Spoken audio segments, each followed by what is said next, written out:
Hello friends, इस video में हम लोग हमारे बैंक ओवरड्राफ्ट से रिलेटेड कुछ और क्वेश्चन यहाँ पे देखने वाले हैं। ठीक है, चलो तो बच्चों आज हम लोग एक बड़ा इंपॉर्टेंट क्वेश्चन देखेंगे जो आपको हमारे नोट्स में मिल जाएगा, क्वेश्चन नंबर 6। ओके, लेकिन आपको पता ही है बी वैरायटी की बात चल रही माने अनफेवरेबल बैलेंसेस में, और ये क्वेश्चन पूछा गया था मई 2019 के एग्जाम में। ओके, मतलब ये एग्जाम का क्वेश्चन है बच्चों, तो आपको ध्यान में रखना पड़ेगा।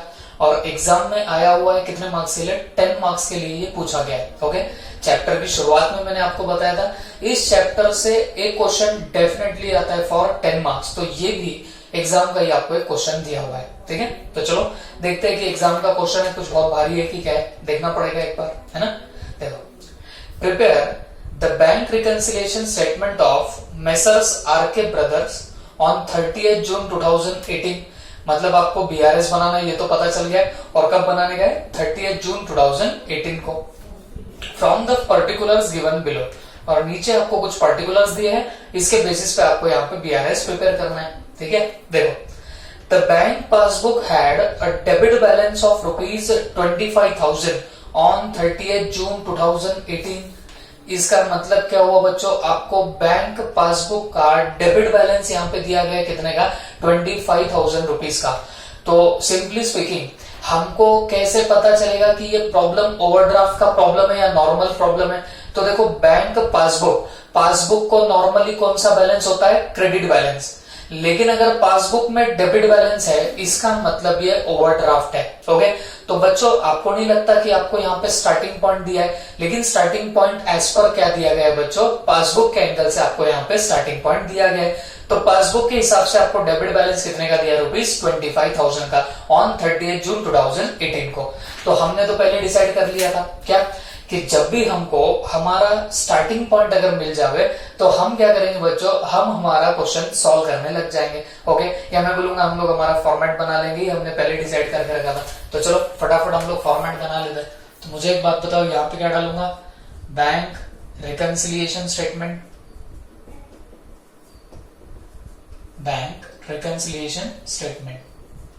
ठीक है, और एज ऑन 30 जून 2018, तो इस पर्टिकुलर डेट पे आप लोग ये बीआरएस बनाने जा रहे हो। फॉर्मेट बना लेंगे फटाफट।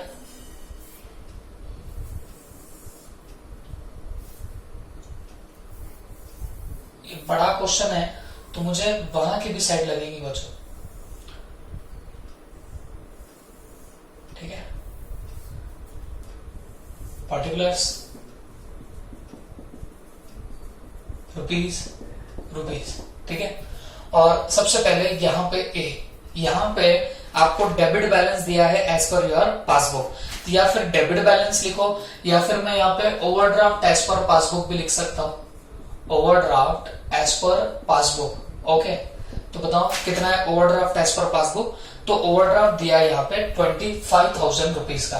ओके, तो मैं यहाँ पे डाल दूंगा 25,000 रुपीज। देखो, एक बहुत ही अच्छी सी क्वेरी मेरे पास में आई थी, खुशबू ने मेरे को ये क्वेरी पूछी थी। उसका बोलना था कि सर ये ओवरड्राफ्ट है। ओके, ओवरड्राफ्ट हमने स्टार्टिंग पॉइंट लिखा, तो ओवरड्राफ्ट तो कहीं ना कहीं पासबुक में निगेटिव बैलेंस बता रहा होगा। बात उसकी सही है, ओवरड्राफ्ट का मतलब निगेटिव बैलेंस हो जाएगा।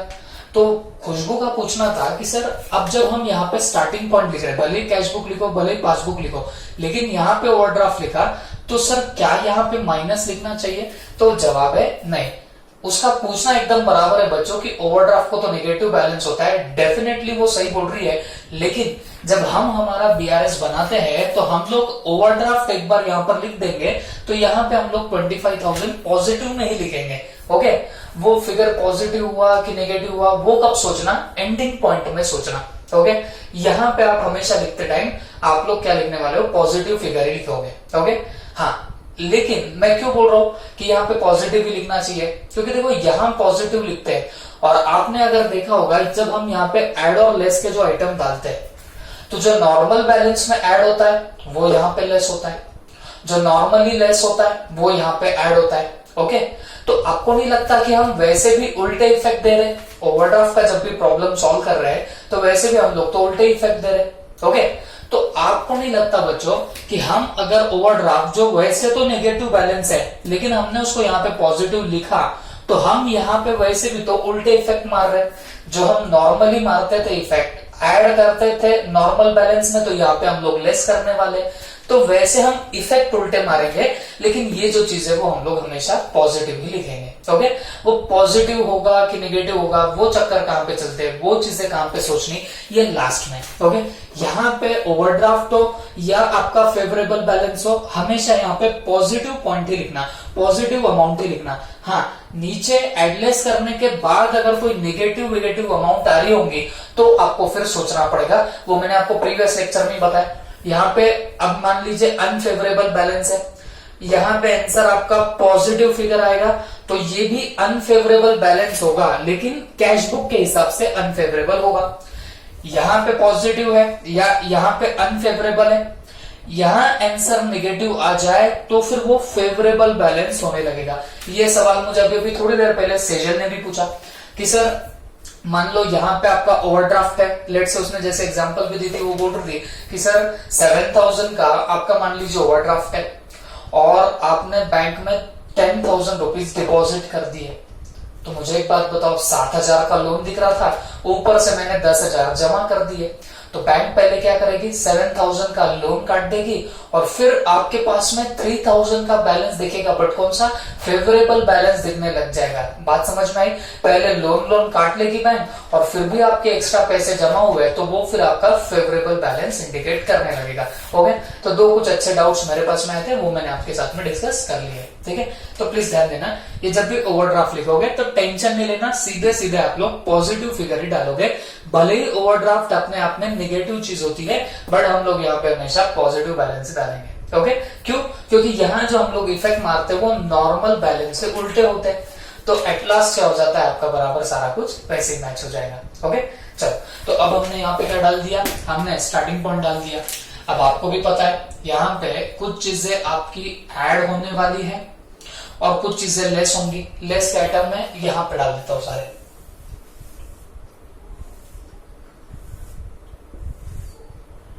कुछ चीजें ऐड होंगी और कुछ चीजें आपकी यहाँ पे लेस होने वाली है। बड़ा सा प्रॉब्लम है एग्जाम में। एक बात बता दूं, प्रॉब्लम कोई बहुत डिफिकल्ट बोल के नहीं आता बच्चों, हाँ, लेकिन इतनी बात जरूर है, एग्जाम के क्वेश्चन बहुत ज्यादा लेंथी होते हैं। ठीक है, तो जान निकल जाएगी आपकी प्रॉब्लम सॉल्व करते करते।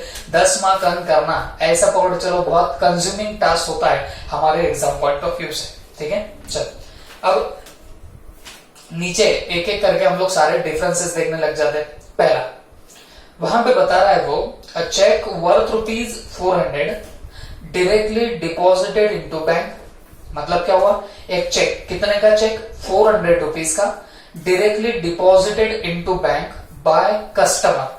मतलब 400 रुपए का एक चेक एक कस्टमर ने डायरेक्टली कहां पे डिपॉजिट कर दिया, बैंक में डिपॉजिट कर दिया, but no entry was made in cash book. But इसकी कोई एंट्री कैश बुक में नहीं हुई। एकदम हौले हौले सोचना, मैं भी हौले हौले बताऊंगा, प्लीज ध्यान से सुनो। ये मेरी कैश बुक, ये मेरी पासबुक। अगर कोई चेक आपका कस्टमर डायरेक्टली बैंक में डिपॉजिट करता है तो मुझे एक बात बताओ, पैसा मिला या आप लोग पेमेंट कर रहे हो? तो जवाब आएगा सर पैसा तो मिल रहा है। ओके, तो पैसा मिला तो मुझे एक बात बताओ, आपका लोन कम होगा या बढ़ेगा? आपका ओवरड्राफ्ट कम होगा या बढ़ेगा? तो आपका वापस से जवाब आएगा सर पैसा मिलने पे तो ओवरड्राफ्ट कम हो जाता है। ओके, तो ये बात तो आपको समझ गई कि पैसा यहाँ पे मिला हुआ है जिससे हमारा ओवरड्राफ्ट कम हुआ होगा। लेकिन मुझे एक बात बताओ, ये ओवरड्राफ्ट तो कम हुआ, बट कहां पे कम हुआ? तो सिंपली स्पीकिंग ये कम हुआ होगा बैंक में। क्यों?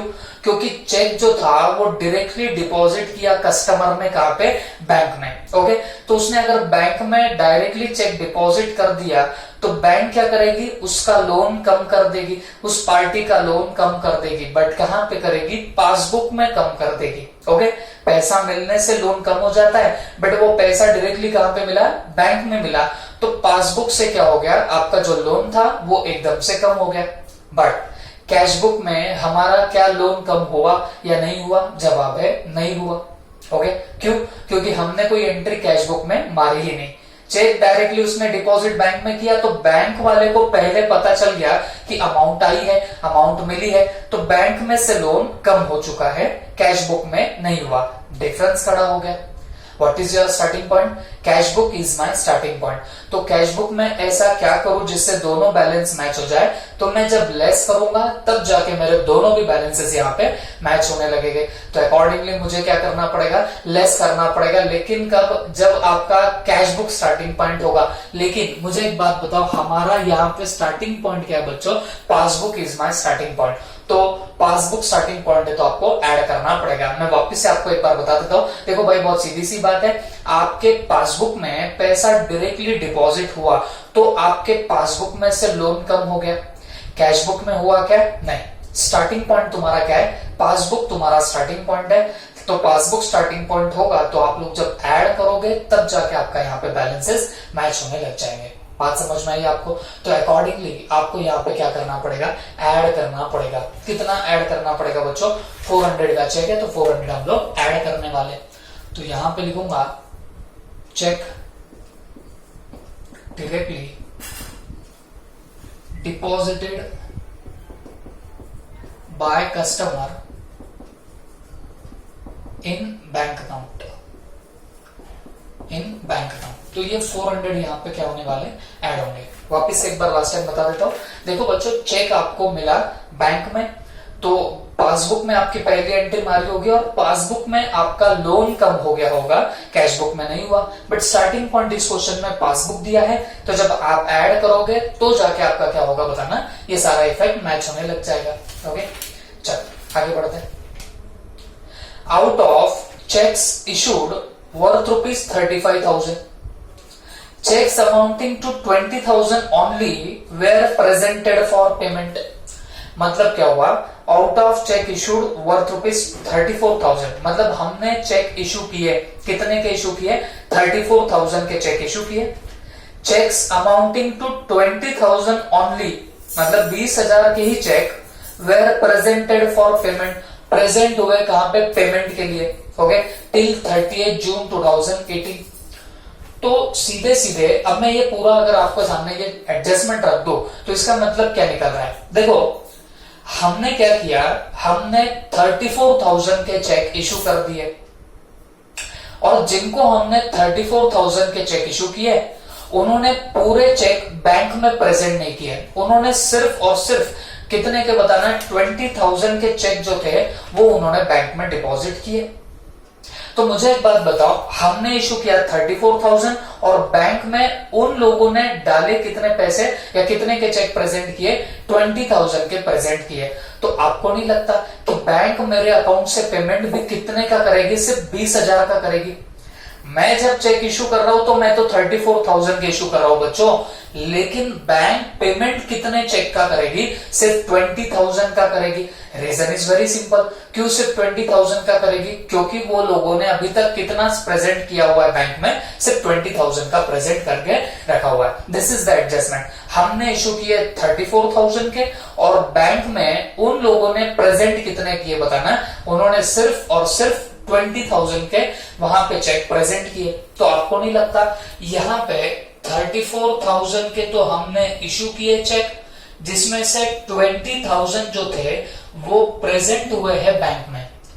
तो बच्चों 14,000 के अभी भी चेक ऐसे है जो नॉट प्रेजेंटेड है, जो अभी तक बैंक में क्या नहीं हुआ है, प्रेजेंट नहीं हुए। तो ऐसे कितने चेक है बताना, 14,000 के चेक है जो अभी तक हमारे बैंक में प्रेजेंट हुए ही नहीं। ओके, तो मुझे एक बात बताओ, ये तो वो एडजस्टमेंट बनी। देखो एक बात समझो, हमने जितने इशू किए और जितने प्रेजेंट हो गए बैंक में, वो कभी भी डिफरेंस अराइज नहीं करेगा कैश बुक और पासबुक में। डिफरेंस कब आएगा कैश बुक और पासबुक में, हमने कुछ चेक इशू किए और वो बैंक में प्रेजेंट नहीं हुए, उनकी वजह से डिफरेंस आने लगेगा कैश बुक और पासबुक में। तो आपको भी उसी एंगल से यहां पे सोचना पड़ेगा। बात समझ में आ रही है आपको? ओके, तो अब मुझे एक बात बताओ, हमारे कितने चेक ऐसे जो प्रेजेंट नहीं हुए, 14,000 के ऐसे चेक है जो अभी तक प्रेजेंट नहीं हुए। ओके, अब ध्यान से सुनना, कैश बुक, पासबुक। मुझे पहले एक बात बताना, चेक इशू करने से लोन बढ़ेगा या कम होगा? बात सोच के बताना, चेक इशू करने से आपका लोन माने ओवरड्राफ्ट यहां पे बोल सकते हो, ओवरड्राफ्ट कम होगा या बढ़ेगा? तो मैंने तो आपको पहले ही बताया था, जब अमाउंट मिली तब आपका लोन कम होगा और जब आपने पेमेंट किया तब आपका लोन बढ़ने लग जाएगा। ये मैंने आपको पहले भी समझा के रखा हुआ है, याद आ रहा है सबको? तो मुझे एक बात बताओ, यहां तो आप लोग चेक इशू कर रहे हो, चेक इशू करने का मतलब है पेमेंट कर रहे हो, और पेमेंट करने से तो हमारा लोन बढ़ने वाला है। बात समझ में आ रही है आपको? तो ये कैश बुक, ये मेरी पासबुक। चेक इशू कितने के किए? चेक तो इशू हमने 34,000 के किए, तो चेक इशू करने पे पहली एंट्री कहां मारोगे? कैश बुक में पहली एंट्री मारेंगे। तो चेक इशू कितने के किए? 34,000। तो कैशियर लोन कितने से बढ़ा देगा? 34,000 से बढ़ाएगा। बात समझ में आ रही है? चेक इशू किए 34,000 के, तो लोन बढ़ेगा। तो हमारे कैशियर ने कितने से लोन बढ़ाया? 34,000 से लोन बढ़ाया, क्योंकि उसने चेक इशू किए थे 34 के। बट बैंक में कितने के चेक प्रेजेंट हुए? 20,000 के। तो मतलब मेरे अकाउंट से बैंक ने कितने पैसे काटे होंगे? 20,000 रुपए। तो आपको नहीं लगता वहां पे पहले से ओवरड्राफ्ट दिख रहा है और 20,000 का पेमेंट हुआ, तो बैंक में भी ओवरड्राफ्ट बढ़ा, बैंक में भी लोन बढ़ा। लेकिन आप ध्यान से देखो कितने से बढ़ा? 20,000 से बढ़ा। मतलब जितने चेक बैंक में प्रेजेंट हुए उतने से ही लोन बढ़ा। कहां पे? आपके बैंक में। ओवरड्राफ्ट तो बढ़ा, लेकिन कितने से बढ़ा? 20,000 से ही बढ़ा। जबकि आपने कैश बुक में 34,000 से आपने लोन बढ़ा दिया था, ओवरड्राफ्ट बढ़ा दिया था। वही अगर मैं पासबुक की बात करूं तो पासबुक में लोन तो बढ़ा, लेकिन कितने से बढ़ा? 20,000 से बढ़ा। But still there is difference between cash book and passbook. कितने का डिफरेंस राइज हो रहा है? ये 14,000 का राइज हो रहा है। जो चेक इशू किए बट प्रेजेंट नहीं हुए, उसका ये डिफरेंस यहां पे दिखाई दे रहा है। Okay, now what is your starting point? Passbook is my starting point. तो ये पासबुक के हाथ में ऐसा क्या करूं जिससे दोनों बैलेंस मैच हो जाए? तो मैं ऐड करूंगा, तब जाके दोनों बैलेंसेस मैच होंगे। बट कितना ऐड करना पड़ेगा? मुझे ये 14,000 से ही क्या करना पड़ेगा? ऐड बैक करना पड़ेगा। ओके, चलो मैं वापस से क्विकली आपको ये बताता हूं एडजस्टमेंट। देखो बच्चों, हमने चेक इशू किए थे 34,000 के। तो चेक इशू करने का मतलब होता है पेमेंट करना। तो हमने लोन तो बढ़ा दिया, कितने से बढ़ाया? 34,000 से बढ़ाया। पासबुक में क्या लोन बढ़ा? हाजी बढ़ा। कितने से बढ़ा? जितने के चेक प्रेजेंट हुए उतने से लोन बढ़ गया, क्योंकि बैंक ने तो उतने का ही पेमेंट किया। तो बैंक ने कितने का पेमेंट की? 20 का। तो 20 से आपका लोन बढ़ा बैंक में। बट फिर भी यहाँ पे डिफरेंस अराइज होने लग गया। Now what is your starting point? Passbook is my starting point. तो पासबुक में ऐसा क्या करूं जिससे दोनों बैलेंस मैच हो जाए? ऐड करूंगा, तो जाके मेरे दोनों भी बैलेंसेस यहाँ पे मैच होने लगेंगे। Accordingly I am going to add it back. Okay, मैं ऐड इसको कर दूंगा। कितने की अमाउंट है? 14,000। ये 14,000 मुझे ऐड करने पड़ेंगे। तो मैं यहाँ पे लिख देता हूं, check issued but not presented for payment. Check issued but not presented for payment. तो आपको लगा तो लिख दो, और भी अच्छा रहेगा आपको फ्यूचर के रेफरेंस के लिए। 34,000 के चेक इशू किए, उसमें से 20,000 के तो प्रेजेंट हो गए, तो फिर जो बचे हुए 14,000 थे वो अभी तक प्रेजेंट नहीं हुए, जिसकी वजह से यहाँ पे आपका डिफरेंस अराइज होने लग जाएगा। ओके, तो ये हुई आपकी ये वाली एडजस्टमेंट कंप्लीट। ठीक है, तो चलो अब हम लोग और आगे जाते हैं। Next, a check for ₹4,000 received and entered in cash book। Cheque मिला, कितने का मिला? 4,000 का मिला, और जो एंटर भी हुआ कैश बुक में, but it was not sent to the bank. ठीक है, सीधे सीधे लफ्जों में आपको चेक मिला, कितने का मिला? 4,000 का, लेकिन सिर्फ आपने चेक आपके पास में रख दिया, उसको बैंक में अभी तक भेजा नहीं है। ओके, तो ये तो वो बात हो गई, cheque received but not deposited in passbook या not deposited in your bank, ये वाली वो बात हो गई। ओके, तो चलो अब सोच के बताना मेरे को, ये मेरी कैश बुक है, ये मेरी पासबुक है। तो जब चेक मिला, इसका मतलब मुझे अमाउंट मिली, और जब भी अमाउंट मिलती है तो लोन हमारा कम होगा या बढ़ेगा? तो आप जवाब दोगे सर अमाउंट मिलने से तो लोन कम हो जाता है। ओके, अमाउंट मिलने से लोन क्या हो जाएगा, कम हो जाएगा। कैश बुक, पासबुक, चेक मिला कहां रिकॉर्ड हुआ, कैश बुक में रिकॉर्ड हुआ, तो हमारे कैशियर बेचारे ने क्या कर दिया होगा, लोन कम कर दिया होगा। ओके, चेक मिला, अमाउंट मिली, तो कैशियर ने तो लोन कम कर दिया होगा, क्योंकि कैश बुक में उसकी एंट्री मारी गई है, तो कैश बुक में लोन कम हो गया। बट सवाल यह है क्या पासबुक में से भी लोन कम हुआ? जवाब है नहीं।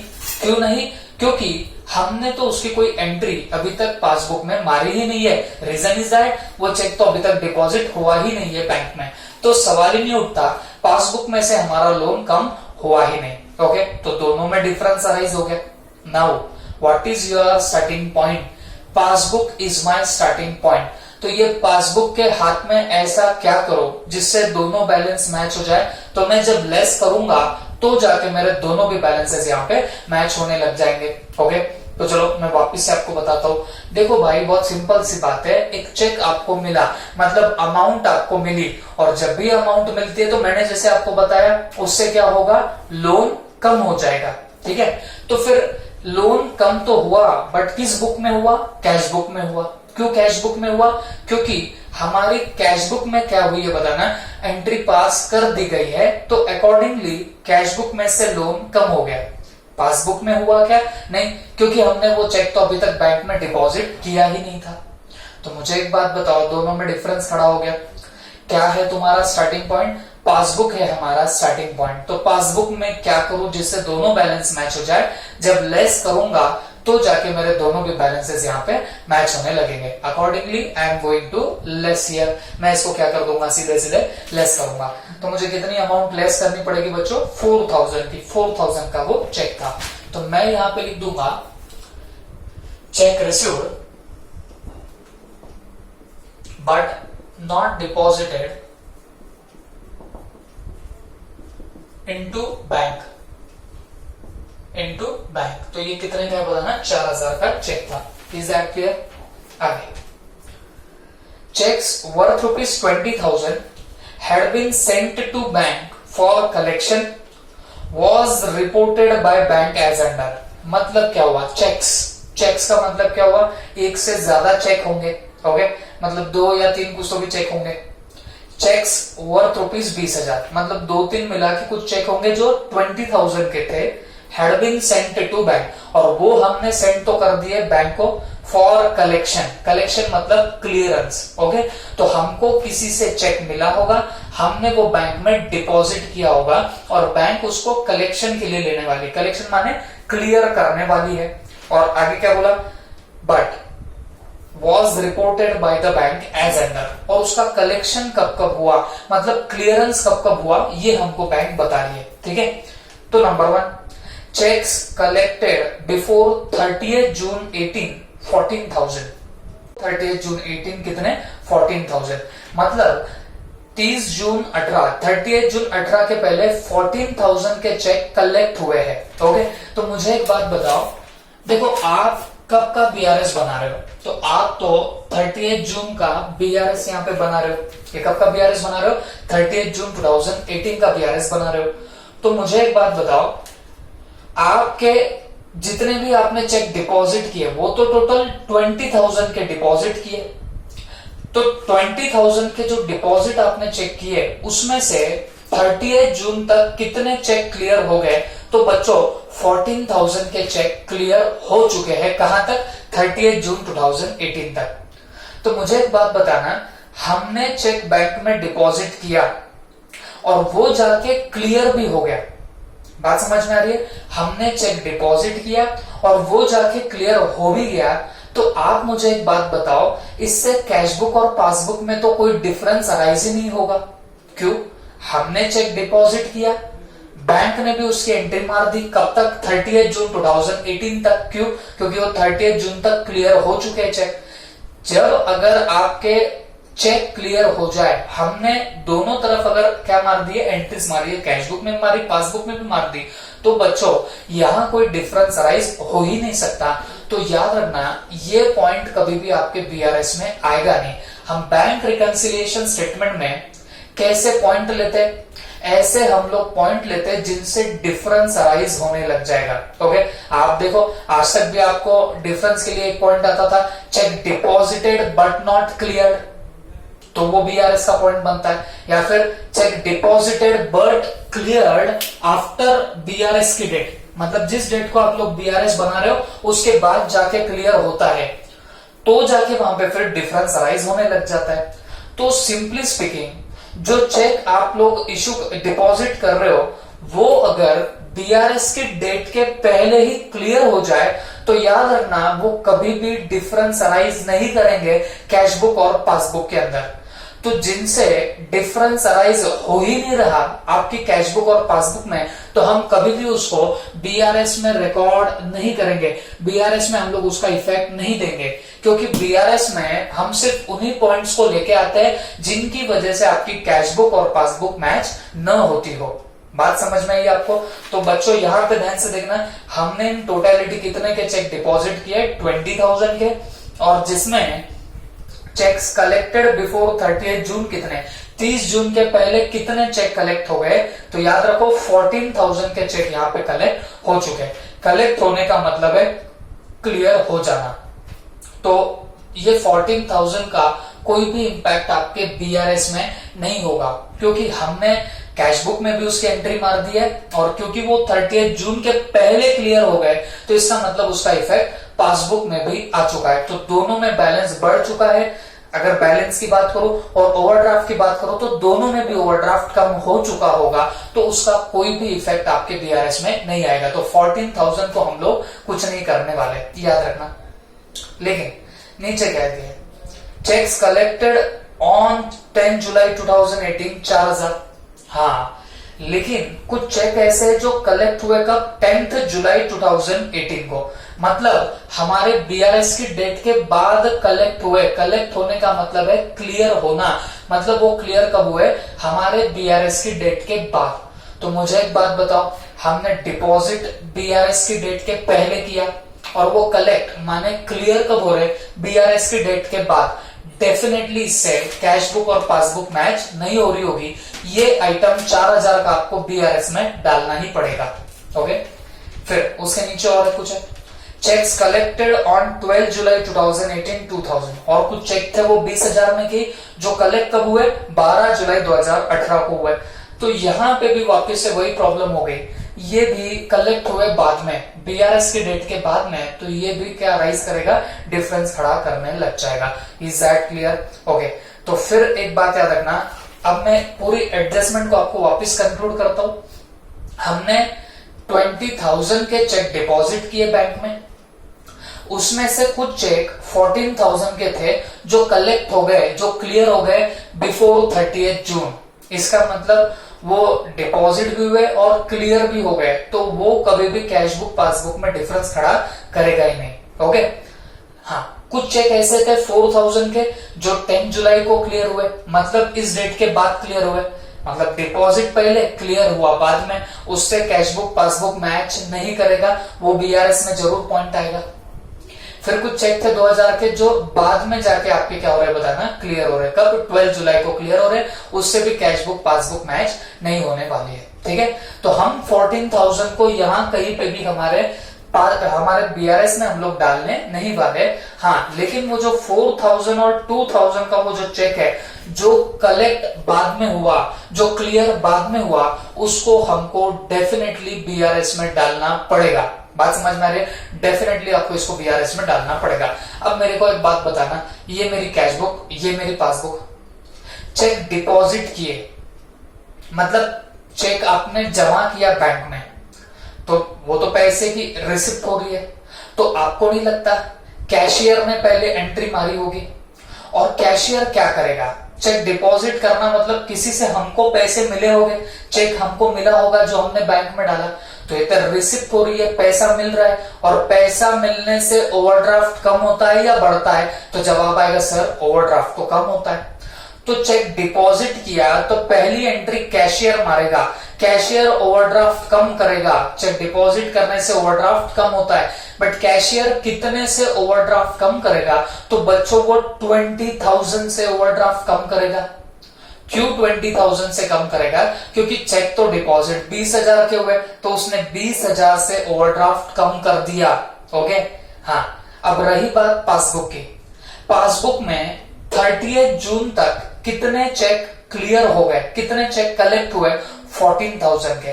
तो बैंक में से ओवरड्राफ्ट कम तो हुआ, लेकिन कितना होगा? सिर्फ 14,000 का होगा। बैंक में से ओवरड्राफ्ट कम तो होगा, लेकिन कितने का हुआ? 14,000 का हुआ। वो 4,000 और 2,000 का जो चेक है वो आगे जाके कलेक्ट हुआ, तो उसका क्लियरेंस आगे होगा। तो डेफिनेटली यहां पे क्या हो रहा है? उसी 6,000 का डिफरेंस अराइज हो रहा है। कैशबुक में आपने 20,000 से ओवरड्राफ्ट कम किया, बट पासबुक में सिर्फ 14,000 से ही क्या होगा? ओवरड्राफ्ट कम होगा। क्यों 14,000 से ही कम होगा? क्योंकि बच्चों हमारा यहाँ पे हो क्या रहा है? वो 30 जून तक तो वो चेक क्लियर हो गए, तो बैंक ने भी लोन कम किया, लेकिन कितने से कम किया? 14,000 से कम किया। अब देखो दोनों में डिफरेंस कितना आ रहा है? 6,000 का डिफरेंस आ रहा है। Now what is your starting point? Passbook is my starting point. तो ये पासबुक में ऐसा क्या करो जिससे दोनों बैलेंस मैच हो जाए? तो जब मैं लेस करूंगा तब जाके दोनों भी बैलेंसेस मैच होने लग जाएंगे। बट कितना लेस करूंगा? तो होगा 6,000 लेस करना पड़ेगा। वो जो लास्ट के दो चेक है बस उतना ही लेस करोगे, तब जाके आपके ये दोनों भी बैलेंसेस यहाँ पे मैच होने लग जाएंगे। Is that clear? ओके, तो अब एक प्रिंसिपल आपके दिमाग में रखना, जो चेक आपने डिपॉजिट किया और वो अगर बीआरएस की डेट के पहले ही क्लियर हो गया तो वो तो कभी डिफरेंस मारेगा ही नहीं। ओके, हाँ। डिफरेंस कौन से चेक करेंगे? जो आपने डिपॉजिट किए, या तो वो क्लियर नहीं हुए या फिर क्लियर तो हुए लेकिन इस डेट के बाद क्लियर हुए, तो तब दोनों में डिफरेंस अराइज होने लग जाएगा। तो वो जरूर आपके बीआरएस में आएगा। जैसे यहाँ पे हमने चेक डिपॉजिट तो किए 20,000 के, तो कैशबुक में 20,000 से ओवरड्राफ्ट कम हुआ, बट पासबुक में सिर्फ चेक जो क्लियर हुए उतने से बैलेंस आपका कम होगा, उतने से ओवरड्राफ्ट कम होगा। तो वो तो सिर्फ कितना कम होगा? 14,000 से। बट फिर भी यहाँ पे 6,000 का डिफरेंस अराइज हो रहा है। Now what is your starting point? Passbook is my starting point. तो जब लेस करूंगा 6,000 तो जाके ये बैलेंसेस मेरे मैच होने लगेंगे। तो अकॉर्डिंगली हम यहां से लेस में डाल देंगे सेकेंड नंबर पे, check deposited but not cleared till 30th June 2018। तो ये 6,000 के आपके यहाँ पे चेक रहेंगे। ओके, 6,000 के चेक है जो अभी तक क्लियर नहीं हुए। ओके, चलो नीचे आ जाओ। The bank made a direct payment of 600। Bank ने क्या किया? 600 का डायरेक्टली पेमेंट कर दिया, which was not recorded in cash book. ठीक है, तो इसका मतलब क्या हो रहा है? बैंक ने डायरेक्टली पेमेंट कर दिया, कितने का? 600 का, और जो अभी तक कैश बुक में रिकॉर्ड हुआ ही नहीं है। ओके, अब मुझे एक बात बताओ, पेमेंट करने से ओवरड्राफ्ट बढ़ेगा या कम होगा? तो आप बोलेंगे सर ओवरड्राफ्ट तो बढ़ जाएगा। बात समझ में आ रही है ना आपको? पेमेंट करने से तो ओवरड्राफ्ट बढ़ जाएगा। अब मेरी ये कैश बुक, मेरी ये पासबुक, पेमेंट किसने किया? बैंक ने किया। कैश बुक में उसकी एंट्री आई क्या? नहीं। तो पासबुक में तो एंट्री आई होगी। पासबुक में जब आपने पेमेंट किया तो पासबुक में ओवरड्राफ्ट बढ़ा हुआ दिख रहा होगा। पेमेंट करने से ओवरड्राफ्ट बढ़ता है, तो पहली एंट्री यहां पेमेंट के किसने मारी है? बैंक ने मारी है। तो पासबुक में ओवरड्राफ्ट बढ़ गया, बट कैश बुक में बढ़ा क्या? नहीं। नाउ डिफरेंस अराइज हो गया। तुम्हारा स्टार्टिंग पॉइंट क्या है? Passbook is my starting point. तो पासबुक में ऐसा क्या करो जिससे दोनों बैलेंस मैच हो जाए? तो जब मैं लेस करूंगा तब जाके मेरे दोनों भी बैलेंसेस यहाँ पे मैच होने लग जाएंगे। ओके, तो चलो वापस से बोल रहा हूं, मेरे ध्यान से देखना एक बात। मुझे बताओ, जब भी आप पेमेंट करते हो तो उससे ओवरड्राफ्ट बढ़ने लगता है। ठीक है, तो ये कैशबुक, पासबुक, यहाँ पेमेंट आपने जो किया वो कहां से हुआ? डायरेक्टली बैंक से हुआ। तो बैंक से जब डायरेक्टली पेमेंट हो गया तो आपको नहीं लगता कि पासबुक में मेरा ओवरड्राफ्ट बढ़ गया, पासबुक में मेरा लोन बढ़ गया? बट कैश बुक में अभी तक वो लोन बढ़ा क्या? नहीं। Now what is your starting point? Passbook is my starting point. तो पासबुक में ऐसा क्या करूं जिससे दोनों बैलेंस मैच हो जाए, तो जब मैं लेस करूंगा तो जाके मेरे दोनों भी बैलेंसेस यहाँ पे मैच होने लगेंगे। अच्छा, तो कितना लेस करना पड़ेगा, 600 आपको लेस करना पड़ेगा। तो हम लोग यहां पे करेंगे direct payment made by bank not recorded in cash book, not recorded in your cash book. Okay, तो ये कितने का पेमेंट था, 600 का यहाँ पे ये पेमेंट था। तो हमने क्या कर दिया, 600 की यहाँ पे एंट्री मार दी, इफेक्ट दे दिया। ओके, चलो थोड़ा सा और आगे बढ़ते हैं।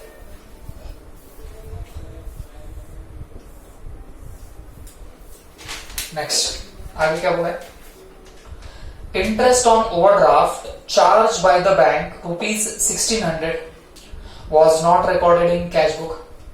वापस से पढ़ते हैं, interest on overdraft charge by bank 1600 was not recorded in cash book। Okay, मैंने इससे पहले भी आपको बताया था बच्चों, ओवरड्राफ्ट एक टाइप का लोन होता है।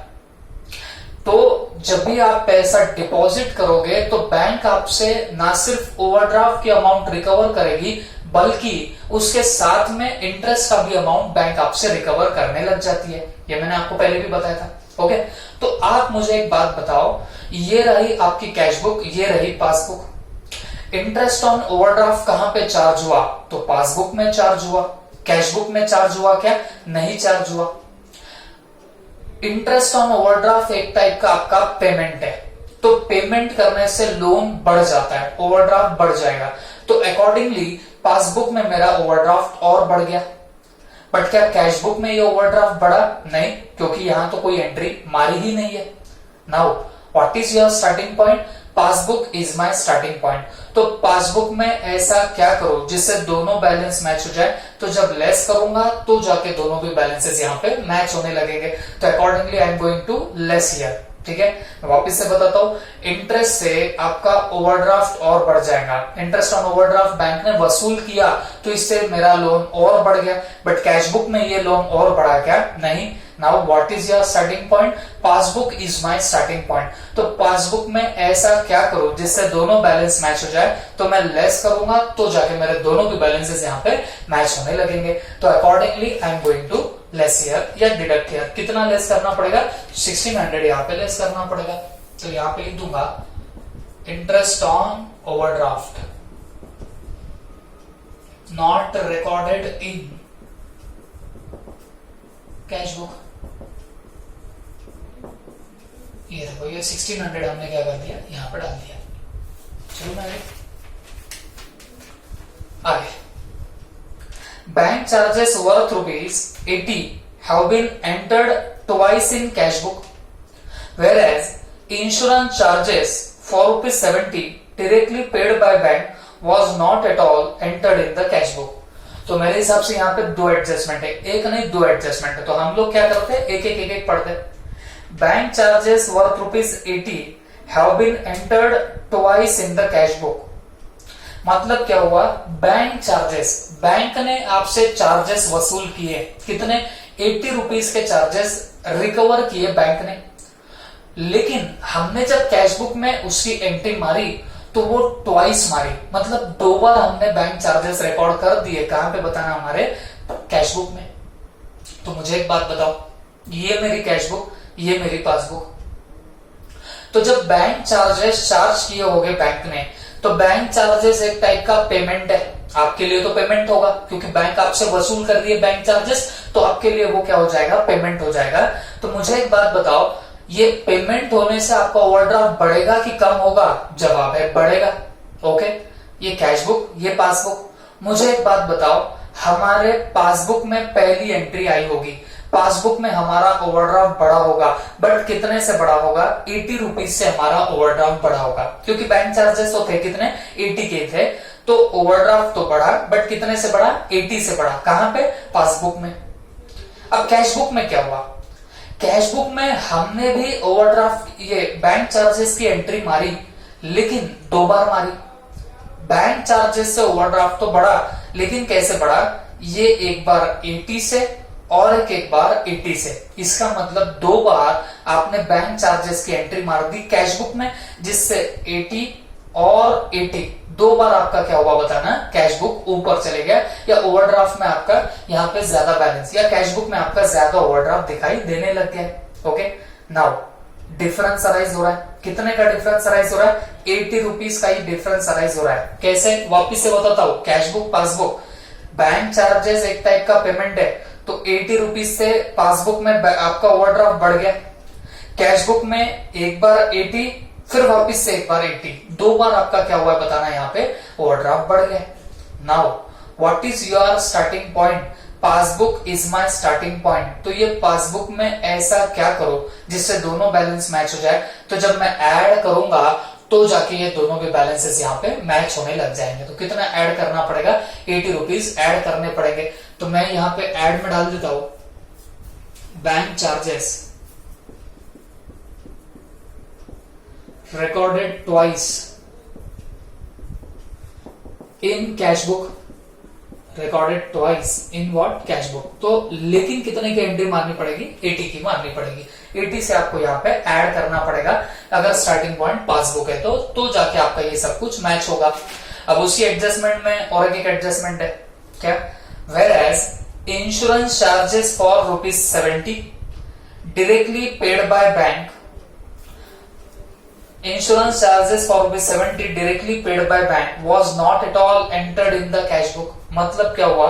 इंश्योरेंस चार्जेस है कितने के? 70 के, जो डायरेक्टली पेड बाय बैंक, जो बैंक डायरेक्टली पे कर रही है, जो हमारे कैश बुक में रिकॉर्ड हुए ही नहीं है। ओके, तो सिंपली 70 रुपए के इंश्योरेंस चार्जेस हमारे बैंक से पेमेंट हो चुका है, कैश बुक में उसकी कोई अभी तक एंट्री आई ही नहीं है। ठीक है, अब मुझे एक बात बताओ, इंश्योरेंस चार्जेस पे करना ये भी तो एक टाइप का पेमेंट हो गया, और पेमेंट से आपका लोन बढ़ जाता है, ओवरड्राफ्ट आपका बढ़ने लग जाएगा। ओके, अब मेरी ये कैश बुक, मेरी ये पासबुक, मुझे बताओ इंश्योरेंस चार्जेस किसने पे किए? बैंक ने पे किए। तो बैंक ने मेरा लोन क्या कर दिया? बैंक ने तो मेरा लोन बढ़ा दिया। ओके, बैंक ने लोन बढ़ा दिया, बट क्या उसकी एंट्री कैश बुक में हुई? नहीं हुई। तो कैश बुक में कोई लोन बढ़ा नहीं, कम भी नहीं हुआ, कैश बुक में तो बैलेंस जैसा का वैसा है। अब क्या है तुम्हारा starting point? Passbook is my starting point. तो पासबुक में ऐसा क्या करो जिससे दोनों बैलेंस मैच हो जाए। तो मैं जब लेस करूंगा तब जाके मेरे दोनों भी बैलेंसेस यहाँ पे मैच होने लग जाएंगे। Okay, I am repeating once again, insurance charges है बच्चों जो आपकी बैंक ने डायरेक्टली पे किए हुए। तो इंश्योरेंस चार्जेस अगर डायरेक्टली बैंक पे कर देगी तो पेमेंट से आपका लोन बढ़ता है, तो मेरा लोन बैंक में बढ़ जाएगा। बट क्योंकि मैंने कैश बुक में कोई एंट्री मारी ही नहीं है, तो यहां तो वो बढ़ा ही नहीं, डिफरेंस राइज हुआ। स्टार्टिंग पॉइंट पासबुक है, तो पासबुक में जब लेस करूंगा तो जाके दोनों भी बैलेंसेस यहाँ पे मैच होने लगेगा। तो 70 मेरे को लेस करना पड़ेगा, तो 5 मैं लिख दूंगा यहाँ पे insurance charges not recorded in cash book, not recorded in what, cash book. ये कितने के बताना? 70 रुपीज के। तो ये हमने 70 यहां पे डाल के रख दिए। ओके, चल अब यहां पे एक लास्ट पॉइंट आता है क्या? Credit side of bank column of cash book was undercast bye 2000। Okay, अब यहां पे जरा सा ध्यान देना, ये एडजस्टमेंट को आप लोग स्टार मार्क कर देना, जरा सी भारी एडजस्टमेंट है। ठीक है, आप बोलेंगे सर ये तो पहले भी आके जा चुकी है। बच्चों जब पहले आई थी तब आपका जो प्रॉब्लम था वो नॉर्मल प्रॉब्लम हुआ करता था, ओवरड्राफ्ट का प्रॉब्लम नहीं होता था। अब यहां पे आपको बहुत जबरदस्त तरीके से आपको ये समझना पड़ेगा। पहले समझो प्रॉब्लम क्या हुई है, आपकी credit side of bank column of cash book, मतलब कैश बुक का जो बैंक कॉलम होगा उसकी क्रेडिट साइड जो है आपकी वो अंडरकास्ट हुई है। अंडरकास्ट का मतलब टोटल कम हुई है। कितने से टोटल कम हुई है? 2000 से। तो सवाल है अब इसका क्या करेंगे? पहले एक बार देख लेते हैं, ये मेरी है कैश बुक। कैश बुक की दो साइड, एक डेबिट क्रेडिट। डेबिट कौन सी होती है? रिसिप्ट। और ये क्या होती है बताना? पेमेंट। ओके, तो अब आप आराम से सोच के मेरे को बताओ, हमारी क्रेडिट साइड अंडरकास्ट हुई है। और मैंने एक बात तो आपको पहले ही बता दिया था, जब भी मैं कैश बुक बोलूंगा बीआरएस में, तो बीआरएस में कैश बुक का मतलब होता है bank column of cash book. Okay, क्योंकि कैश बुक जब भी हम निकालेंगे तो ये बैंक कॉलम की ही यहाँ पे बात हो रही है, ये हमेशा आप लोग ध्यान में रखना। तो मुझे एक बात बताओ, यहाँ कैश बुक की क्रेडिट साइड है पेमेंट साइड, तो ये पेमेंट साइड अंडरकास्ट हुई है, पेमेंट साइड आपकी क्या हुई है, अंडरकास्ट हुई है, ठीक है। तो अब सोच के मेरे को बताओ, अब ये इस 2 बार मैंने आपको इसका एग्जांपल भी दिया था, देखो ना अभी हाल फिलहाल में हमने जो वो फेवरेबल बैलेंस के क्वेश्चन सॉल्व किए थे उसमें लास्ट के प्रॉब्लम में आया था, तो मैंने आपको वो पानीपुरी का भी एग्जांपल दिया था कि आपने पानीपुरी 30 रुपीज की खाई, 10 का आपने फिर चॉकलेट खाया, तो वहां पे भी मैंने आपको बताया था कि जब आपका पेमेंट कम होता है, जब खर्चा आपका कम हुए वाला दिखता है, हालांकि आपने एक्चुअल में ज्यादा पेमेंट किया बट गलती से आपका पेमेंट कम दिखाई दे रहा है, तो उससे आपका कैश बुक का बैलेंस बढ़ा हुआ दिखता है, बट वो तो नॉर्मल बैलेंस की बात थी, नॉर्मल बैलेंस की बात थी कि मेरा पेमेंट कम दिखा तो मेरा नॉर्मल बैलेंस ज्यादा दिखाई देने लगेगा। बट अब आप सोच के देखो, पेमेंट माने खर्चा, पेमेंट कम हुआ तो आपको नहीं लगता कि आपकी जो सेविंग थी भी नहीं उतनी आपकी सेविंग दिखाई देने लगी? अगर आप सीधे सीधे, या फिर मैं थोड़े अलग शब्दों में आपको बोलता हूं, ये जरा सा आपको ध्यान देके समझना पड़ेगा। मुझे एक बात बताओ, मैं आपको स्टार्ट से क्या बोल रहा हूं, ओवरड्राफ्ट में क्या होता है, पेमेंट करने पे आपका ओवरड्राफ्ट बढ़ जाएगा, ये हमने डिस्कस किया, पेमेंट करने पे ओवरड्राफ्ट बढ़ जाता है, ठीक है। तो मुझे एक बात बताओ, जो आपने मान लीजिए 500 की पेमेंट की बट आप 400 की ही पेमेंट बता रहे हो, तो आपको नहीं लगता कि आपका ओवरड्राफ्ट कम दिख रहा होगा?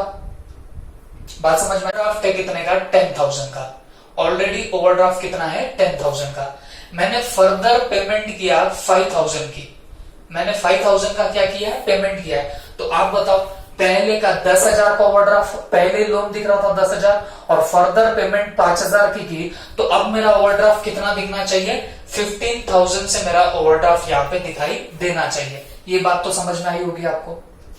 बट हमारा प्रॉब्लम क्या हुआ, credit side of bank column of cash book, और क्रेडिट साइड कौन सी है, पेमेंट साइड, तो ये पेमेंट आपकी अंडरकास्ट हुई है, ओके। तो एक बात समझो, ये पहले से मान लीजिए 10,000 का बैलेंस और मैंने टोटल पेमेंट 5,000 की एक्चुअल में किया, तो यहां पे ओवरड्राफ्ट कितना बचा, 15,000 का ओवरड्राफ्ट बचा। बट हमने जो गलती करी वो क्या करी, हमारा बैलेंस तो 10,000 मान लीजिए जो भी होगा वो तो जैसा का वैसा था, बट ये जो 5,000 की हमने पेमेंट करी ये अंडरकास्ट हो गई, मतलब जहां 5,000 की पेमेंट है वहां पे मैंने सिर्फ लेट से 4,000 की ही पेमेंट बता दिया, ओके। 10, अब इससे सिनारियो कैसे चेंज हो गया, 10,000 का ऑलरेडी ओवरड्राफ्ट था और मैं पेमेंट 4,000 की ही बता रहा हूं, जबकि मेरी एक्चुअल पेमेंट मान लीजिए कितने की हुई होगी, 5,000 की पेमेंट हुई होगी। अब ये मुझे कहां से समझ रहा है कि ये पेमेंट में फर्क आ रहा है, तो बच्चों बहुत सिंपल सी बात है, ये यहां पे दिया गया था ना कि आपकी क्रेडिट साइड जो है वो अंडरकास्ट हुई है, तो सीधी सी बात है यहां पे होगा क्या बच्चों, यहां पे एक ही बात होने वाली है, ये जो आपका 4,000 है ये है आपका रॉन्ग पेमेंट, या मैं बोलूंगा अंडरकास्टेड पेमेंट, जिससे अब आपका ओवरड्राफ्ट जो है वो यहाँ पे कितना नजर आने लगेगा, 14,000, जबकि आना कितना चाहिए था नजर, 15,000, जो अब कितना दिखेगा, 14,000। तो सिंपली एक बात समझो, जब आपकी पेमेंट अंडरकास्ट होती है तो उससे आपका ओवरड्राफ्ट भी अंडरकास्ट हो जाता है, उससे लोन भी आपका कम दिखाई देने लगता है, जैसे कि यहाँ पे दिखाई दे रहा है।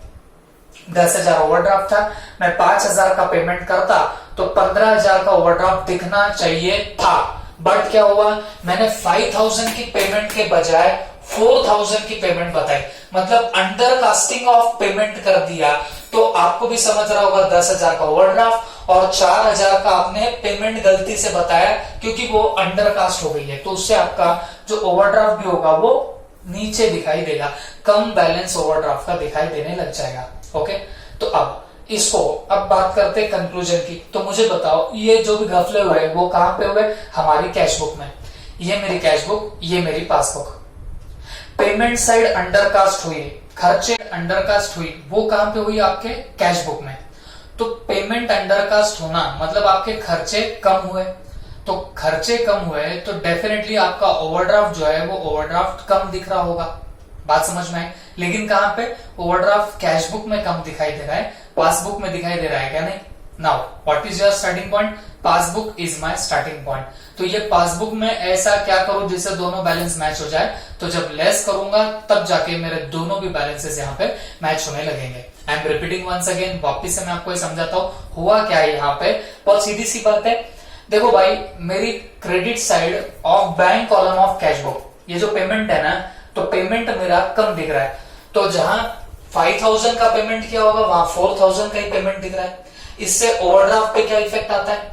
अगर ऑलरेडी 10,000 का ओवरड्राफ्ट था और मेरी पेमेंट 5000 की हो तो ओवरड्राफ्ट 15,000 का दिखना चाहिए।